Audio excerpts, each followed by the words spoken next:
Hello, my name is Kevin Alcooney, and I'm a librarian here in the Exploration and Creativity Department of the Los Angeles Public Library, and I am joined by my colleague Tina Lerno, a librarian on the digital content team. She just waved. It is our pleasure to welcome you to today's Your Author series featuring writer Aden Polydoros. Please feel free to use the chat box to send in your questions and comments, and they'll be answered towards the end of today's program. Also, don't forget to email the EC department at lapl.org for your chance to be entered into an opportunity drawing to win a copy of today's book, The City Beautiful. Oh, there it is. We'd like to take this opportunity as well to recognize and acknowledge the first people of this land, honor their elders past and present, as well as their descendants who are citizens of these nations. For more information on which territory you may reside on, please check out native-land.ca. And of course, we want to thank our generous donors, the Lenore S and Bernard A Greenberg Fund, as well as the Library Foundation, and our amazing behind-the-scenes staff for helping bring these author and illustrator programs to you virtually. Over to you, Tina. All right. Well, in today's Your Author program, we're going to be talking with young adult author Aden Polydoros as he discusses his award-winning young adult novel, The City Beautiful. Death lurks around every corner in this unforgettable Jewish historical fantasy about a city, a boy, and the shadows of the past that bind them both together. Those attending this virtual program will have an opportunity to win a free book. And now, what we've all been waiting for, welcome, Aden. Hi, my name's Aden Polydoros. I'm the author of The City Beautiful. Thank you, Aden, and thank you for taking the time to be here with us today. It's wonderful to have you here, and I'm so excited to get to know more about you, your creative process, and your work with The City Beautiful, and maybe new projects you're working on too. But first, if we could, we'd love to hear a few pages. Yeah, of course. First of all, thank you so much for having me. I'm going to begin by reading the possession scene, where as Altair is preparing his roommate Yaakov's body, for burial using the traditional Jewish burial process method, the ritual purification known as tahara. He's possessed. So, yeah. Centimeter by centimeter, the water claimed Yaakov. It crept up his bare skin, his chest, his head. His hair drifted around his face in an inky halo. Taking a shallow breath, I drew in the scent of brine, though we were hundreds of kilometers from any ocean, and the purification bath was filled with clean rainwater.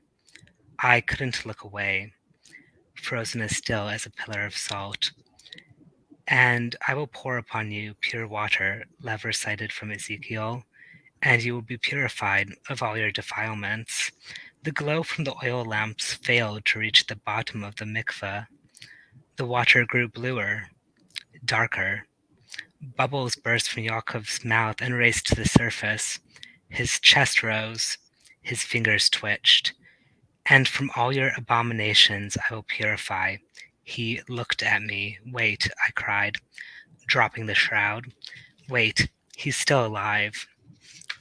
I reached for the rope without thinking, trying to seize it from Sender's hands so that I could haul Yaakov up and keep him from drowning. We grappled with the rope, grunting for control.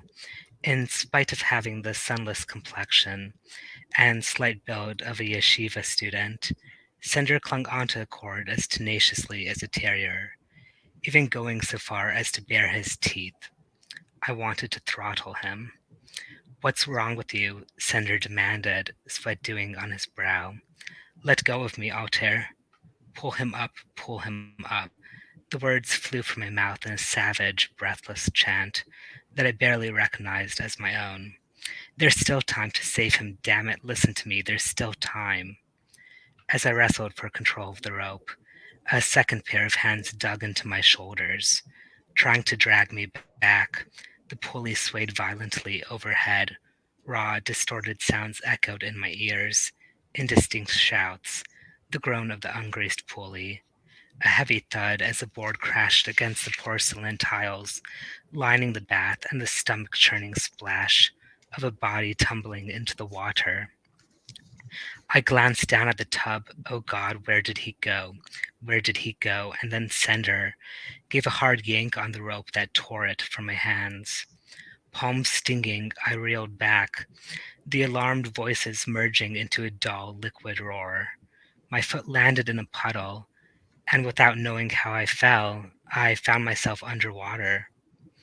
Bubbles streamed from my lips as I sank deeper into the water.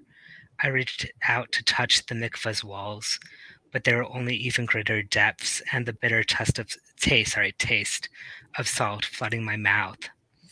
I thrashed around, heavily disoriented. In a split second, my surroundings had changed. The clean, orderly room of the Tahara house was gone, replaced by an endless abyss. Water all around me, water high above me. The dark, churning depths seemed to stretch on for an eternity, while the mikveh should have been no more than waist deep. I looked into the chasm below. Something, something was down there in the shadows, the same thing that had taken my father, and it would destroy me. I knew it would. No sooner had I perceived the presence swimming far below than I sensed another one right beside me. I lifted my head and looked into Yaakov's bright blue eyes. He drifted within hand's reach. I couldn't do it. I tried, but I couldn't do it. My whole body froze. No bubbles rushed from his lips because he didn't need to breathe anymore. Please, you have to help me. You have to. So, that's. Wow. I always feel like I read my stories terribly, so hopefully that wasn't too bad. No, it's fine. Yeah, it was gripping. Yeah. Did you want me to start, Tina, or do you want to go? You can start. Sure. I mean, or I can. Uh, What inspired you to write The City Beautiful? Well, I got the idea reading an article about H. Holmes, who was a real serial killer in Chicago during that time. And that sort of was the spark for the idea. I'd known for a while that I wanted to write a book with Jewish main characters. And I was very interested in Jewish folklore. I still am very interested in Jewish folklore. And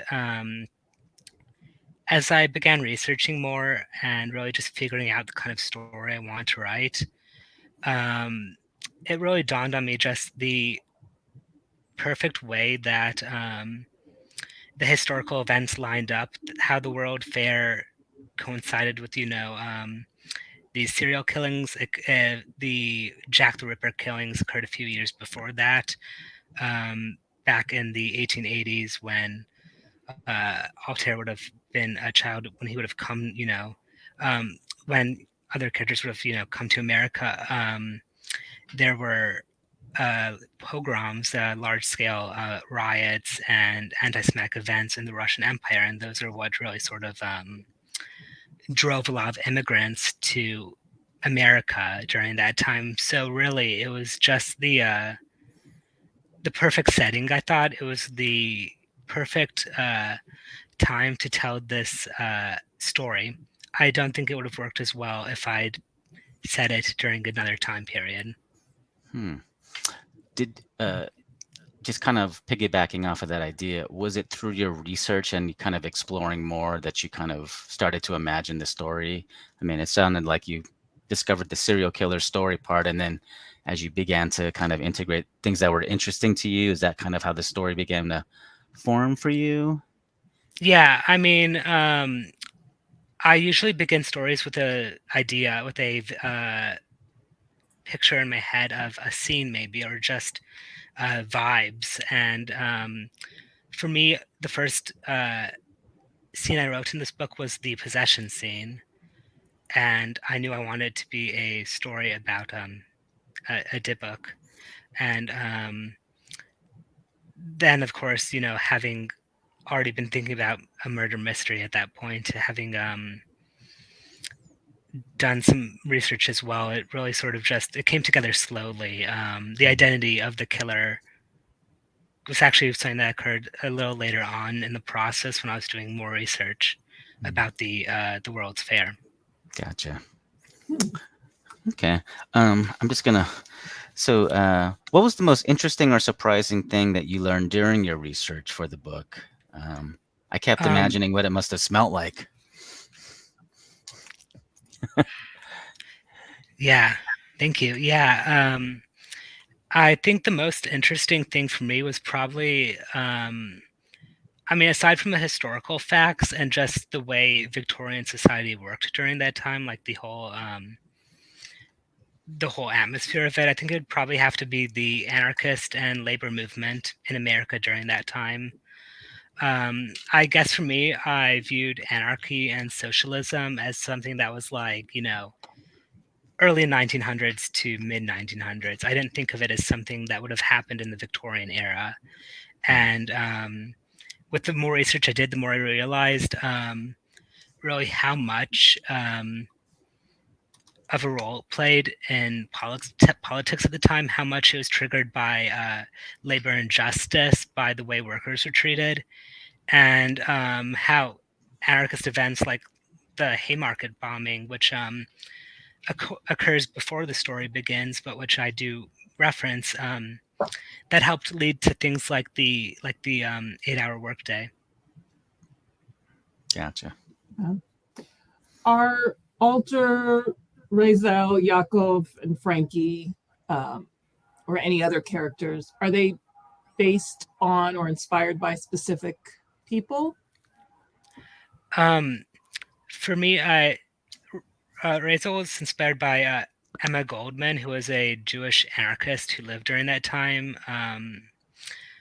Emma Goldman was actually one of the conspirators in the attempted assassination of this industrialist Henry Frick, which I do reference in the book, although it's really just having Frank mentioning that he wants to frick someone up in reference to the industrialist. But yeah, she was really the main person the main character who's inspired by an actual person. I mean, to some degree, Frankie was kind of my response to Fagin and Oliver Twist. At first, I was afraid to introduce a more morally gray character, especially the leader of a pickpocketing gang. But then I was thinking we should be free to write Jewish characters who are more than just pillars of goodness. Because when all Jewish characters are perfect, when they're all great people, I feel like that sends a message that if you step out of line, if you're not a 100% perfect, wonderful person, then when violence happens against you for being Jewish, you deserve that you got what was coming to you. I don't want to send that message to teens, and I think I think we in Jewish fiction and all fiction there should be characters who are humanized, are treated as humans in all of our complexities, and yeah. We all have multitudes within us. No one is all one thing. Yeah, exactly. We're messy. Humans are messy. Yeah. Was there someone you think about? Is there someone you think about, or a specific target audience or person when writing certain characters? For a lot of my books, I try to write the kinds of books I would have liked to read as a teen. Since I didn't have books with Jewish main characters back then, I didn't read any books with queer main characters. I'm sure there are still some being put out during that time. I know there were, but I think it's because as a teen I was very much drawn to horror, that I wasn't reading a lot of YA, and I wasn't looking specifically for Jewish books. So I was reading stories I wished I could see myself in that I couldn't. so that's why it's so important for me now to write stories with Jewish and queer main characters, the kind of stories I wish I'd had back then. Right. But also, when I'm writing, I also try to keep in mind the underlying messages that I might be unintentionally promoting through my writing. Like, I try going into it thinking, what am I trying to say here? How might someone interpret this? Hmm. And I think that's also been important for me to approach in my own writing, because it's allowed me to catch places where I have to, question, how might this be read, and can someone be hurt by these words? So I also try to keep that in mind as I'm writing. Right. I guess I have a two-part follow-up.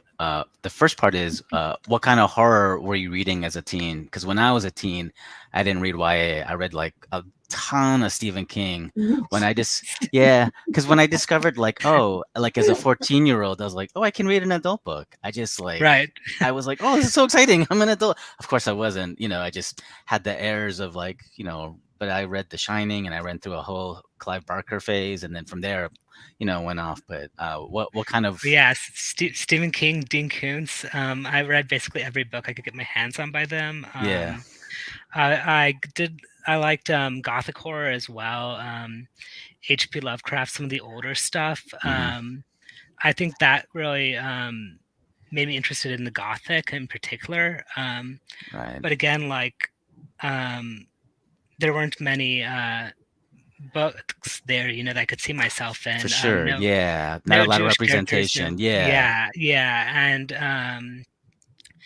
and then you also, like with the older books as well, you come across places where you realize, oh, this monster they're describing, that's their Dracula, for instance, his anti-Semitic coding, and vague queer coding. It's like, Yeah. oh, okay, Yeah. I get it. So I'm the monster in this Oh, book. I see the kind of So message that kind of was being received not so great. yeah. So I mean, I love Gothic literature. I just want to write Gothic literature that has characters who are like me, who aren't demonized as monsters. Yeah, yeah. And then I just the second follow-up was, so when you're writing and you're kind of creating, do you kind of write freely and then go back to edit and kind of think through what it is that you wrote, and then that's when you start to, I guess, be more critical of what you had just done? I guess, do you write freely and then edit afterwards as part of your process? It really depends on the book. The City Beautiful, I wrote that. I typed it, so I edit as I go when I'm typing. If I'm dictating a book, which is what I've done with these last few books, I put it all down, and sometimes I'll go back and edit. Other times I'll just keep writing.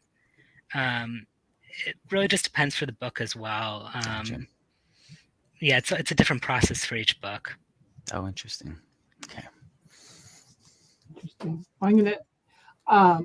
When people ask me where I'm from, I never know how to answer that part of my Jewish heritage. Do I say Russia, Ukraine, Lithuania? I'm not sure. Have you encountered that, and what do you tend to answer? Yeah, definitely. Especially when it comes to the Jewish side of my family.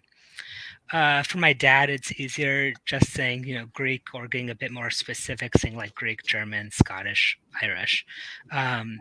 But my mom's parents were both Jewish, and some of my ancestors came from Germany, some from Austria, although I later realized what they meant by Austria was actually Bukovina, which was a territory of Austria-Hungary, which is now divided between Romania and Ukraine. And then, of course, most of them came from Imperial Russia, except when you get down to the specifics, it's more like mainly Ukraine and Lithuania. Working on this book actually helped me understand the ways Jews viewed themselves in Imperial Russia at the time, and even later, because even up until the fall of the Soviet Union in Russia and the satellite states, Jews were considered a separate nationality, and it was marked that way on official forms. So I put a lot of thought into how I wanted to refer to my characters in this book.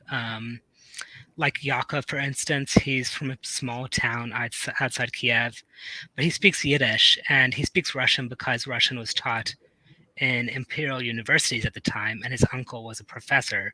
The Ukrainian language was stifled and restricted, so he wouldn't have learned Ukrainian. He wouldn't have considered himself an ethnic Ukrainian because that was a whole different identity in a sense back then. It's the same reason why Altair says Frankie's from Russia, even though Vilna is the capital of Lithuania. It was really interesting for me to learn more about how Jews themselves would have identified themselves back then, how they would have been identified by the countries they'd grown up in, and just really figuring that out. Oh, interesting. And then when they came to America, came to America, it's like it was totally different, and like how people viewed us, whether it was Ukraine or Russia, it was just like one big lump. I think. Right. Yeah, I know. Seen those vagaries. Yeah, I was always told, okay, yeah, these ancestors came from Russia, and my mom was surprised when I told her, actually, it looks like it's a bit more specific than that. I think it's interesting because you ask me how do I identify? It's like I'm American, and I was born in America. I grew up in America. I'm American, but back then, you ask a Jew who was born in Kiev what they are, they'd probably say Jewish. There's a chance if they were more secularized, they'd say Russian. They wouldn't have said Ukrainian. So it's just really interesting to understand the nuance behind that part of identity. Right. Yeah. Thank you. Can you talk about your writing process and how long it took you to figure out kind of how to write? Yeah. I mean, I wrote a few books before The City Beautiful. 2 books and a novella were published by a smaller press. So The City Beautiful wasn't my first book. It was probably my 8th, 9th manuscript. First one picked up by a large publisher. And I found that for each new book, the process is a bit different. Because I'm working on contract now, I have to provide synopsises and outlines. So I need to know how the story begins and how it ends. Back when I was writing these earlier manuscripts, I didn't need that. The City Beautiful, I didn't use a outline, but now it's necessary. So that's definitely changed the way I approach my writing. Also, during quarantine, that completely changed my writing habits, pretty much wrecked them, since I work from home for both writing and my other job. And around the same time COVID hit, I'd dropped out of my grad school program to pursue writing long term because I had several contracts I was going to have to write in the next year. And Oh, wow. I didn't have it in me to do all 3 at once. Yeah, it would have been a lot. Can you grad school, Right, full-time job, and right? It was an several MFA writing program, but contracts? still, yeah. I was also student teaching for the program, so that was just man. that would have been too much. I'm glad I made the right decision, even though it was a hard one. Yeah. But yeah, I think not being able to have that strict schedule of education or the positive reinforcement of good grades of workshopping, that really affected me Right. and made it impossible to focus on my writing. So I tried dictating, and that helped. And having watched, my already faulty executive function fall apart in real time, that later helped me figure out some hard truths and get a long overdue ADHD diagnosis. So I think ultimately, it was a good thing that my writing fell apart, because sooner or later it would have I would have gotten very burnt out, and I think that may have ruined writing for me if I'd kept trying to force it. Yeah. So did you not have like an ending in mind for a lot of your earlier projects? Because Yeah, it just seems like so you work that's something you work towards and eventually would reveal itself. Because I know for a lot of writers, they can't really get started until they have an ending in mind, and then I mean, obviously everyone's different, but it's a common I theme that I've heard regularly. that's interesting. Yeah, I've heard that too, and I guess for me it's interesting because, for example, right now I'm working on a story. I knew how it was going to end Hmm. until 2 weeks ago Oh. because I made an outline and Uh-huh. I drafted it, and it was almost I was revising it then, and then it hit me. This ending's not working. This story is not Mm, working. I need to change this. right. So, which means ripping out the last 50 pages. I Um, still don't know how that story is going to end. I'm still turning it around in my head, but yeah. um, even though I don't know how it's going to end, for the first time in 2 years of working on this manuscript, I'm confident in the way I'm approaching it. I'm confident in Oh, the that's cool. story. Yeah, Yeah, so I that's a mean, nice feeling. yeah, Yeah. I think that even for people who know how the story is going to end, it's not a bad thing to make changes. You don't have to Hmm. be completely rigid about how plot's going to proceed. Yeah. Yeah, that's been something I've learned slowly, but Yeah. I'd say trust your gut. Yeah. What does the publisher think of that when you Um, make they that haven't kind of seen this change? story, so I don't know. I mean, honestly, for A Monstrous Vengeance, which is my historical horror book coming out fall of 2023 from Inkyard, I changed the ending significantly from the synopsis I sent them when they acquired the book. No.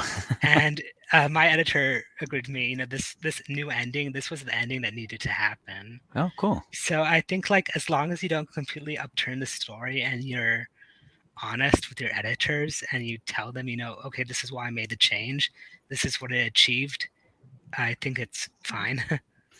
Yeah, and as long as I guess it's true to you, then Right. it'll feel true to the reader.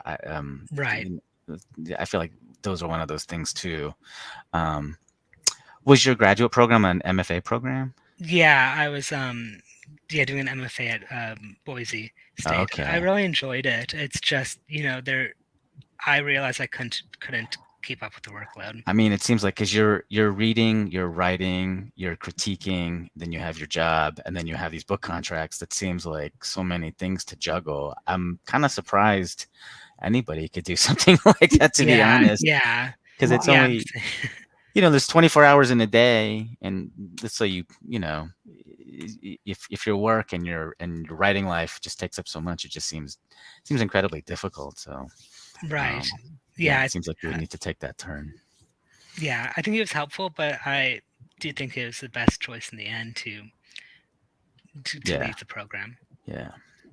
And I just want to remind our viewers that you can ask a question in the comments if you have a question for Aden. So I have another question about the book, and I read Devil in the White City, and that totally got me interested in Chicago and that whole era. What was your inspiration for using the World's Fair as a backdrop? Um, well, I think it's because, In Chicago.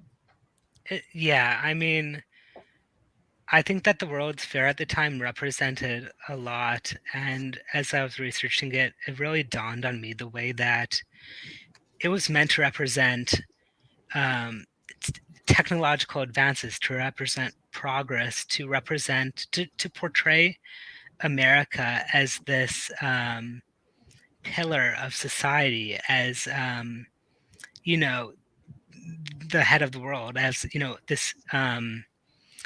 this wonderful nation. And for a lot of people during that time, that just wasn't the case. You could walk 5 miles from the World's Fair and you'd hit the 10 minutes, less than 5 miles even, Hmm. and you'd see terrible poverty. You could go to the slaughterhouses and you'd see um, disgusting ways that meat were processed. You'd see just it's interesting the way that Chicago was built during that time, because there was this oasis that was the World's Fair, and then there's the rest of Chicago, and they wanted to paint that as the World's Fair as this utopia when it was surrounded by so much poverty and suffering. Man, kind of bummer. So that I was- mean, it feels like Yeah. now. Right. It's like, Yeah. Feels like now. Oh, makes me Yeah, sad. it's sad how not much has changed. I But know. it's- You always think, oh, we're just doing so much better, and then you're like, well, Mm, I guess. I mean, I guess, yeah, things are cyclical in that fashion. But wow, that's and cool. it really was like a Disneyland of the world. Like they had Right. these different little sections where you could watch, a Wild West show or whatever. It was all just like this clean, polished version. Right. Yeah, that was also of a lot of interest to me, seeing the way that they sort of compartmentalized identities and entire nations, and tried to make it easy to yeah. consume. Right. Tried to sensationalize people. There was that the World's Fair. That whole time period was the beginning of the eugenics movement. It was the begin. It was there was a ton of underlying racism and nationalism in the World's Fair and in the whole atmosphere of that time. So it was just really. It was for me. It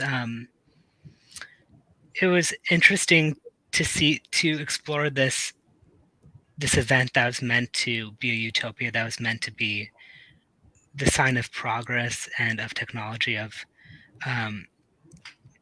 and then really get to the bottom of what that fair actually was and what the world was like at the time. Yeah. I wonder. I mean, I guess there's no equivalent now to the World's Fair, huh? Like, kind of is of a Vegas? past. Vegas? Is it Vegas though? I don't know. I think of all the hotels that have this Yeah. razzle dazzle, and then it's just the veneer is so thin. I feel So, like like, Vegas is what's more of behind? a commercialized sort of thing. I mean, I see what you're saying, where like, it is just, You don't yeah. have to So go to there's Paris. some You can go to the Paris there's some hotel. spam in the Yeah. I just Oh. want to point out there's some spam in the comments section. Oh yeah, Steve will Yeah. take care of it. Yeah. So yeah. Anyway, no more World's Fair. That No, was World's Fair. yeah. Right. I see I see a question in the in our chat. Terry Do you want to put it up? asked- Do you want to put it up now? Yeah, sure. Okay. Yeah. Did you choose the title of the book? Yeah. Surprisingly, this was the title I chose. This was one it was published under.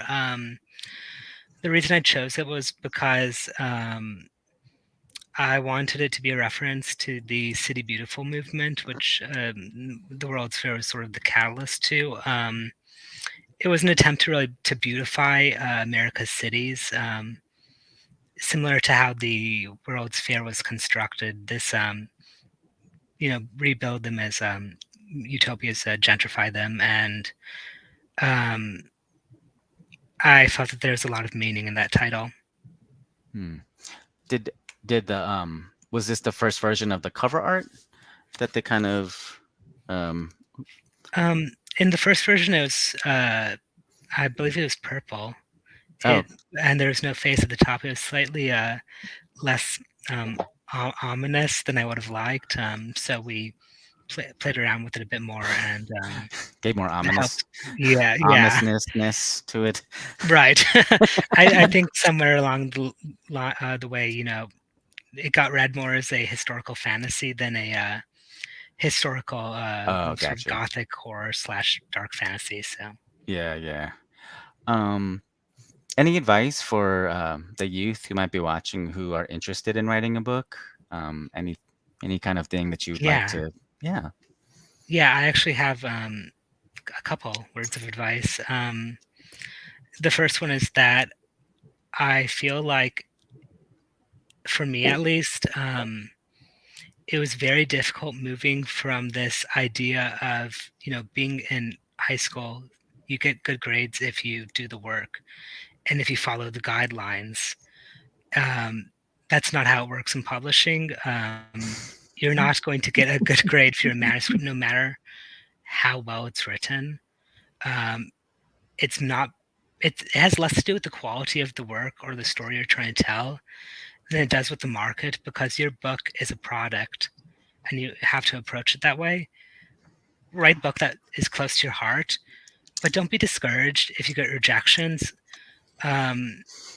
or because there's going to be rejections every part of the way in publishing, whether it's when you're querying, when you're submitting to literary agents, or when you have finally got an agent and they're submitting it to editors.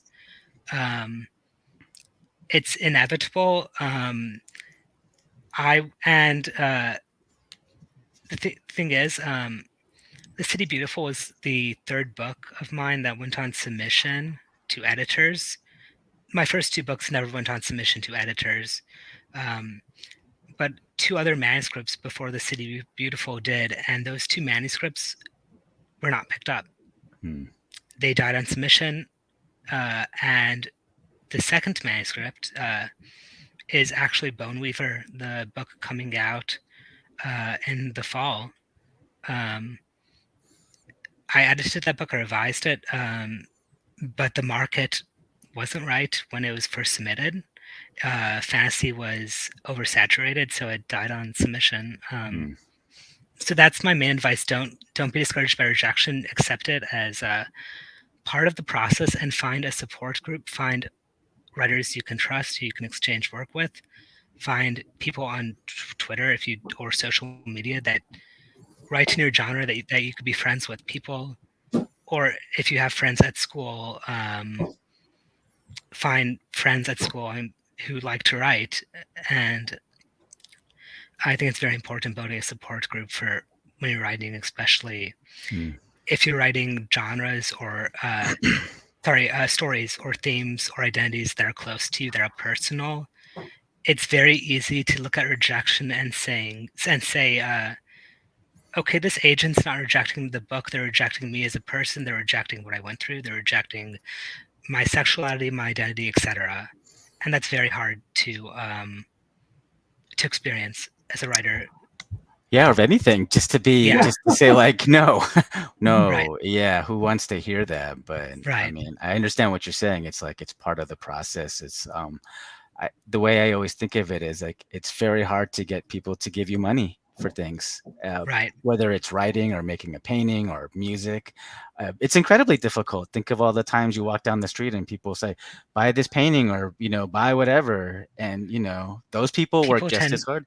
Yeah, to do Right. stuff. It's like people tend to not appreciate the amount of work that goes into For creative sure. arts, Yeah. and it's really a shame, because all, creatives in general, they tend to have lower incomes than I know for me, it's like those first two books I wrote that were published. I couldn't have survived just from my writing at all. It was like I was being paid cents for every hour of work. But Yeah. so yeah, that's it's looking back, it's really just astounding to me. Which is why I think it's also important not to view writing as what's going to eventually be your full-time career. I think it's important to really be open to the idea that you may need other jobs as well. You may need side hustles, and see writing as a long-term game, and instead of something that you're not going to put out one book and that's going to be your whole career. You're going to have to keep writing. So Yeah, if there's no end point. It's just like you reach a level and then you have to get to another thing and then another thing. Like I think that's like an artist kind of career. It's like you're constantly striving for the next thing and hoping to get there. And right. hopefully Yeah, you can make some money. But I know. I guess what I've been saying is kind of negative. I just want to add. I think the most important thing about writing is, at least for me, is writing stories where teens can see themselves in writing stories where this may be the book that changes their life. This may be the book that saves them during one of the darkest moments of their life, and that's really more important to me than making a full-time career out of it. Yeah, very meaningful. Yeah. I've been to book fairs where I see teens holding a book and they're literally, hugging the book like a lifeline. And that image always sticks with me, like how important that connection to a book that can be for a teenager. It's just, Yeah, it can be so important. yeah, I've gotten a lot of touching messages from readers who say like, this is the first book they've seen with a queer Jewish protagonist who is, practicing, who's visibly Jewish, who doesn't lose their faith as character development and yeah, it's really made me consider how books can really help humanize people. They can help change lives. For That's sure. cool. Did you get any pushback or criticism for having openly Jewish characters? Yeah, no, surprisingly, I haven't gotten much pushback yet in terms of feedback or criticism. The reviews have been surprisingly positive.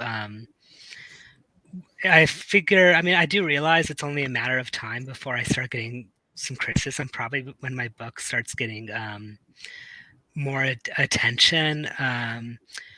I, because of the way that a lot of there's been a lot of pushback lately against LGBT books, and I know that for my book, books in particular, and for books I want to write, because my stories approach issues and politics that some people don't want to read about, that they don't want their children to read about, that they'd rather pretend just don't exist. I think that when you censor heavy topics like mental illness or trauma, or you delegate them to issue books that strictly deal with those events, it only leads to the shaming and the isolation of the most vulnerable. So yeah, so lately I guess I've been thinking about who gets to tell stories and who gets stories told about them, and this has definitely been something I want to give more thought into with my future writing. And yeah, I mean, am I going to get criticized for my writing? Yeah. I may get hate mail. I don't know. I'll probably get 1-star reviews. At some point, I do imagine it'll probably be picked up by one of those lists of books they don't want in libraries because the characters are gay, or because it discusses heavy topics, and there's nothing I can do about that. The most important thing is just, at least by writing these books, by continuing to write them, someone's going to be reading them. Yeah. And it's probably, hopefully, going to find its way into the hands of someone who needs the book. Yeah. Did you read the reviews when they came out, or did you kind of wait? Just kind of curious. I've read some reviews on Goodreads. I avoid looking at it now. There's nothing I can. I understand, because it's like out of your hands, and so like like, am I Yeah. gonna have a good day or a bad day? I would imagine, because If I really want to punish myself, I'll yeah, read exactly. them, Because right? it's just like, oh, do I want to do this? Because then if it's good, you're like, oh, I feel good, and you kind of. But then I think for a lot of people, anytime if there's 99 great reviews, it's the one bad one that you're like, you can't get that bad taste out of your mouth, and they kind of focus on the one bad, and so you don't really go on Goodreads anymore to read them. The book's published, it's out. I can't change it. Might as well just focus on my next book. If I do get criticism, I mean, I want to know that if it's something I could fix in future books, if it's something I need to approach Right. in my own writing, I want to know that. But if it's just like okay, these characters are stupid. That's not going to help me become a better writer. Who wants to read that, by the way? Yeah. Right. Like you got Right. blood on the page and like, this is dumb. You're just like, you know what? You could go kick rocks. Right. So, Yeah. I get it. Can you tell us a little bit about your next book? I know you mentioned it was called The Boneweaver. Just that title is like Boneweaver. Makes me very curious. Yeah. What it's a dark Slavic-inspired fantasy based in sort of this world that's vaguely reminiscent of early 1910s Imperial Russia. A lot of the research I did for The City Beautiful in terms of what it was like in Imperial Russia back then, that was actually research I had previously done for this manuscript. So although it's set in a secondary world, it does deal with themes like a diaspora, like what an identity. It's about this teenage girl, Toma, who's spent her whole life almost among the undead, because in this world, when you die, there's a chance you will be brought back to life as a monster. The resurrection is indiscriminate, and society has taken measures to prevent this. But anyway, so she's here out in the wilderness living with her undead family, and then she comes across a airship that's crashed, and it has a boy in it. And she soon learns that he's the dethroned czar, the ruler of their empire, and the whole empire is basically in the middle of a revolution. So throughout the book, she basically ventures with him across this war-torn landscape, and it's just it was a really fun book to write, very fun to build the world. Oh, that's cool. When is that out? It's out in, I believe, I want to say October 6th, although maybe September 20th, so it may be September. Sorry, I really should learn the exact date. In any case, you know what? It's coming out soon. How about that? Right? Yeah, fall 2022. Yeah.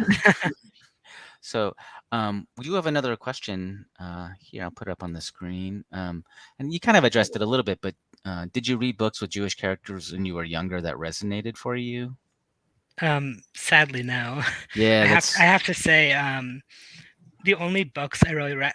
Okay, the one book I can think of that I grasped onto eagerly because, okay, these characters might be Jewish, was a series of unfortunate events because the author referenced Rabbi in like book 8.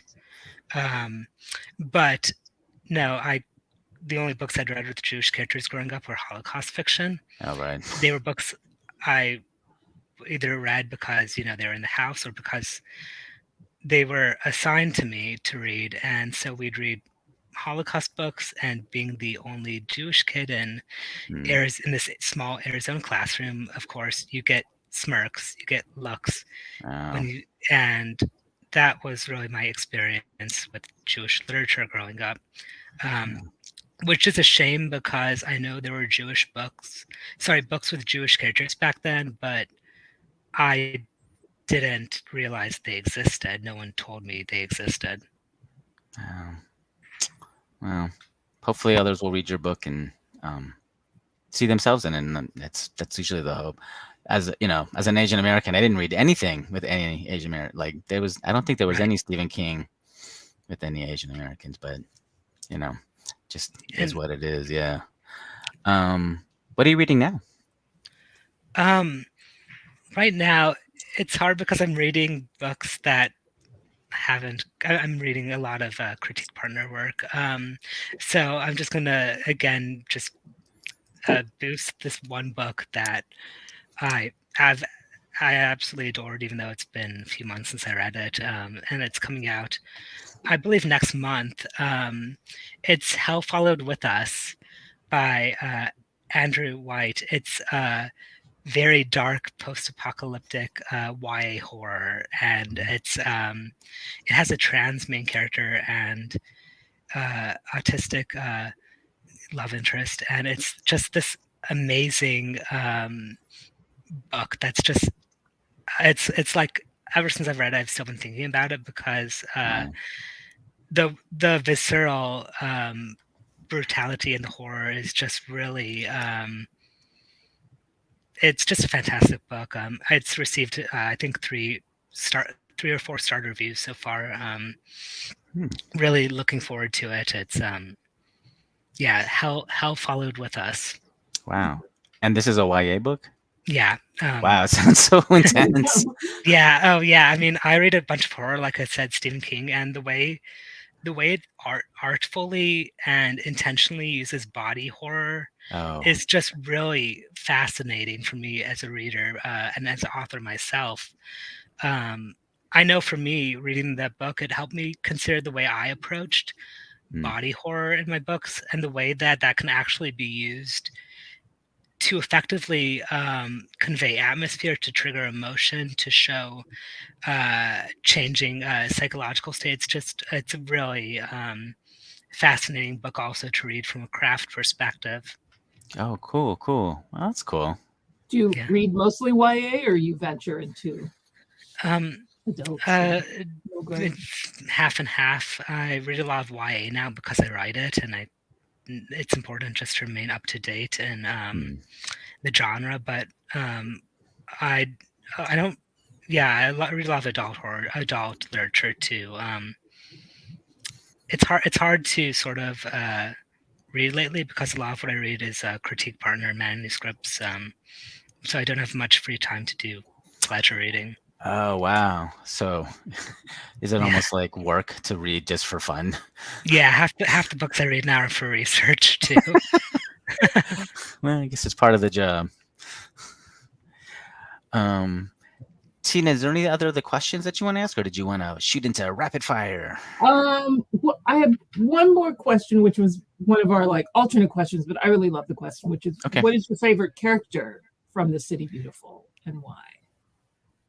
Okay, that's an easy one because it's Frankie. And I guess readers can probably tell that. Usually my favorite character is the one who goes through the most crap in the book. I like Frankie, I think, because I know for me, personality-wise, I'm probably a bit more like Alter. And Frankie is very outspoken. He's very ambitious.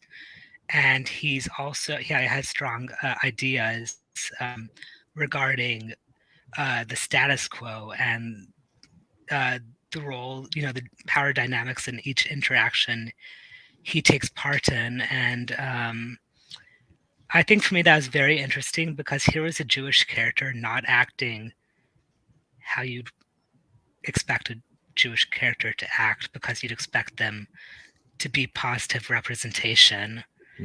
And yeah, he was definitely my favorite. If I ever write a sequel, it'll probably be from his point of view. Oh, cool. All right. Do you want to do rapid fire, Tina? Yeah, let's do rapid fire. All right. Do you want to go first?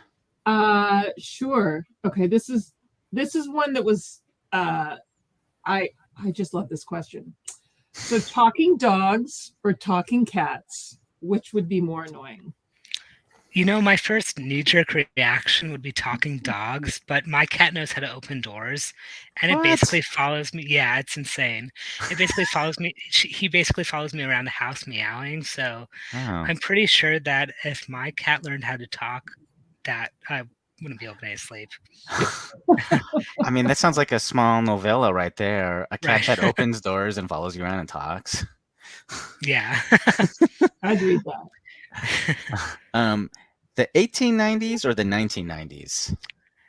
As much as I love the Victorian era and Victorian aesthetics, I would die back then.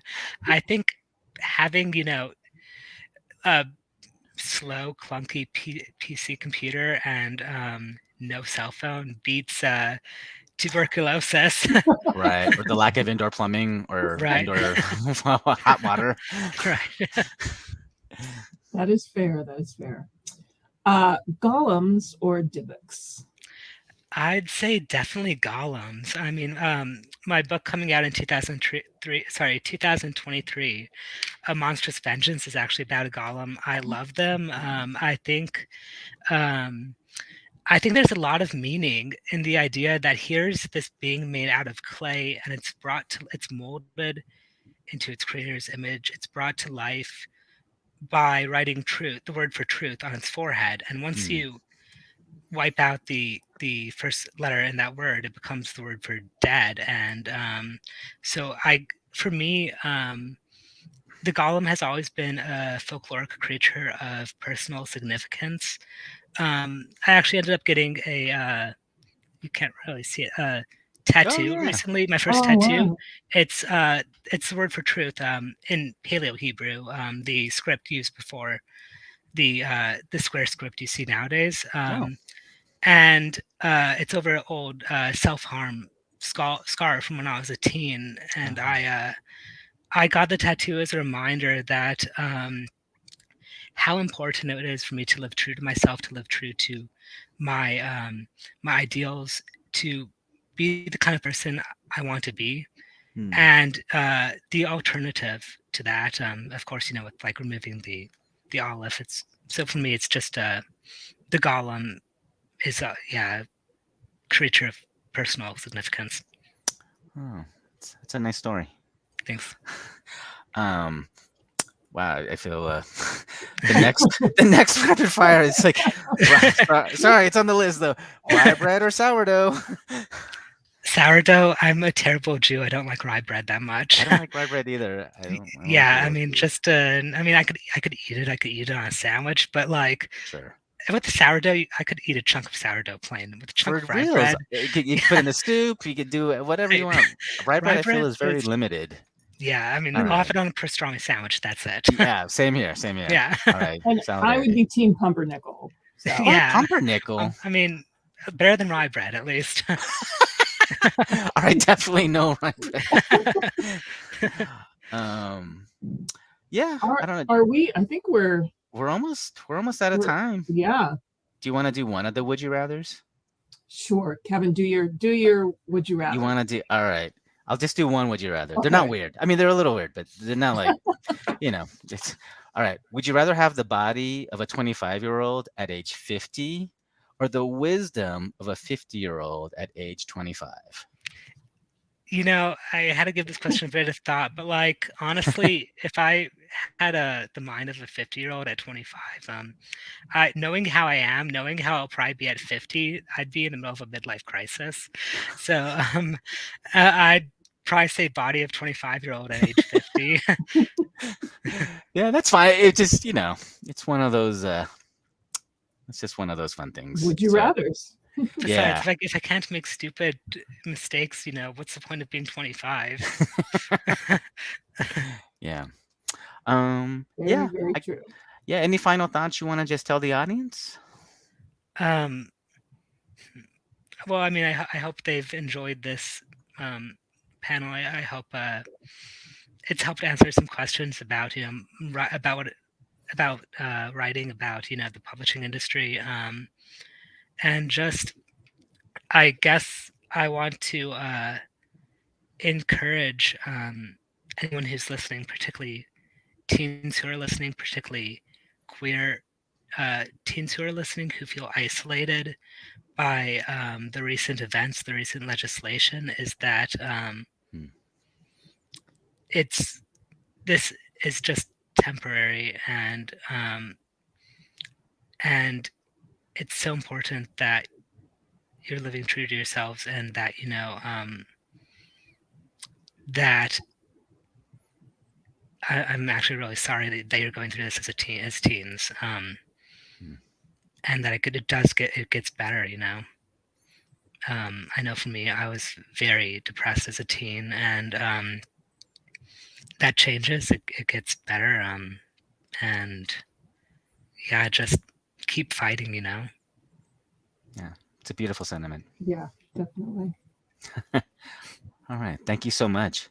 Yeah, thank you for having me. Yeah, really appreciate Thanks it. for sharing. Thanks for sharing. Yeah. Shine Your Friday with us? Wow, that was really heartfelt. Yeah, really for good. sure. Yeah. Well, thank you all for joining us today, and we hope you enjoyed this conversation with Aden Polydoros. Remember to visit lapo.org/events to see more of our amazing programs. And our next author event is set for May 20th at 4 p.m. when the Los Angeles Public Library is proud to present young adult writer E. Lockhart as she discusses DC's newest Jewish superhero, Whistle. When 16-year-old Willow Zimmerman wakes up after a monstrous attack by Killer Croc, she discovers she suddenly has new canine-related superpowers. Now forced to decide between staying loyal to the man who helped save her mother's life, or helping improve her rundown neighborhood community of Downriver, Whistle will need to learn how to remain a good person in a very complicated world. As always, those attending this virtual program will have an opportunity to win a free book.